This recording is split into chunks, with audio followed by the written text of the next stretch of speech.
Hey, Yuri Elkaim here. How's it going? Hope you're having a great day. Today I want to talk to you about a very misleading food or substance that we've been led to believe that is supposed to give us a lot of energy, and that's coffee or caffeine. Now, like a lot of people, I mean, coffee is the most consumed, or caffeine is the most commonly consumed drug in the world. Currently, the statistics tell us that Americans, about 100 million Americans, consume at least one cup of coffee per day. And that's quite significant.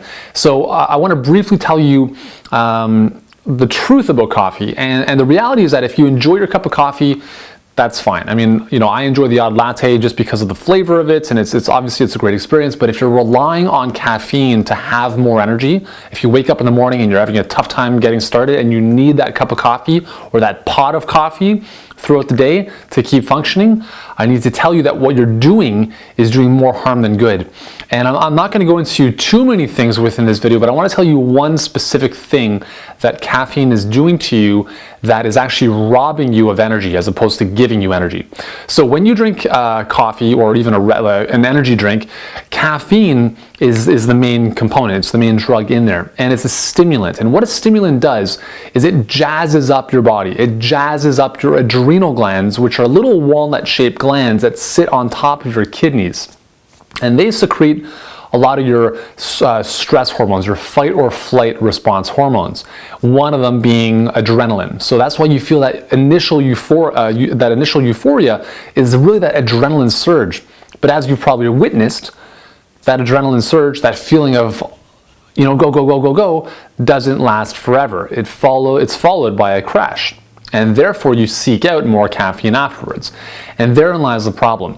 See, most people nowadays in today's world are overstressed, we're overworked, and we're overcaffeinated.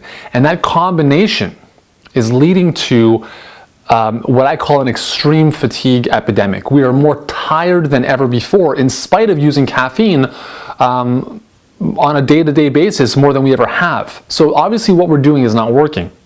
So the more stimulation you bring into your body, whether that be through stress, intense physical activity, or things like caffeine, the more you are wearing down your adrenal glands. And as that happens day by day, it's only a matter of time before your body completely shuts down. And a lot of people now are suffering without even knowing it from something called adrenal fatigue. Even if you don't have full-blown adrenal fatigue, you might have stages of it leading up to it. So if you have a tough time getting out of bed in the morning, if you have a tough time making it through the day, if you need that coffee to get started or mid-afternoon just to keep functioning, then I can tell you that caffeine is one of the biggest culprits, not assistance, to having more energy. So here's my advice.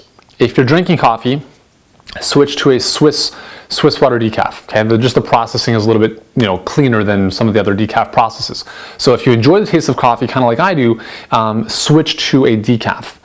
Secondly is, if you don't want to go to decaf, if you for whatever reason still need the caffeine, taper down. So if you're having 2 cups of coffee a day, go to 1 cup of coffee a day for 1 week or 2 weeks, and then taper down from there to half a cup of coffee and taper down like that. You have to realize that caffeine is a drug. So like with a lot of other drugs, you can simply wean down so your body is less dependent upon it, or you can just cut it out right there, cold turkey.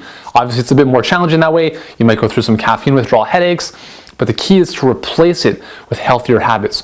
So I want to give you 2 simple things you can do that will make a huge difference in replacement of that morning coffee. First thing, it's actually going to seem way too simple, is drink more water. If you want more energy, realize that your body operates when it's well hydrated. So drink more water. First thing in the morning, drink about half a liter to a liter of water. That's a great way to start. And then continue that throughout the day. Personally, I would go for about 3 to 4 liters of water. You'd be surprised how much water you need and how amazing you're going to feel as you continue to hydrate yourself. The second thing is, if you have a juicer at home, or even if you have a blender, is to make a green juice or a green smoothie. And there's a lot of reasons for doing that, but I want to basically tell you that there are properties in green vegetables that do things internally that really give you the all-day energy you're after. It's not this kind of 1-hour energy followed by a crash. It's sustained energy through nourishment.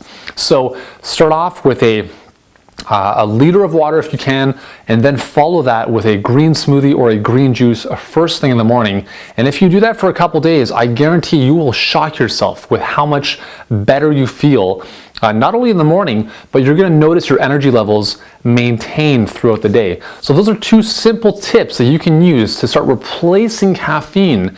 And not only that, but it's actually going to improve your health as well. So that's a pretty cool thing. So anyways, I hope this video has found you well, and I look forward to seeing you in the next one.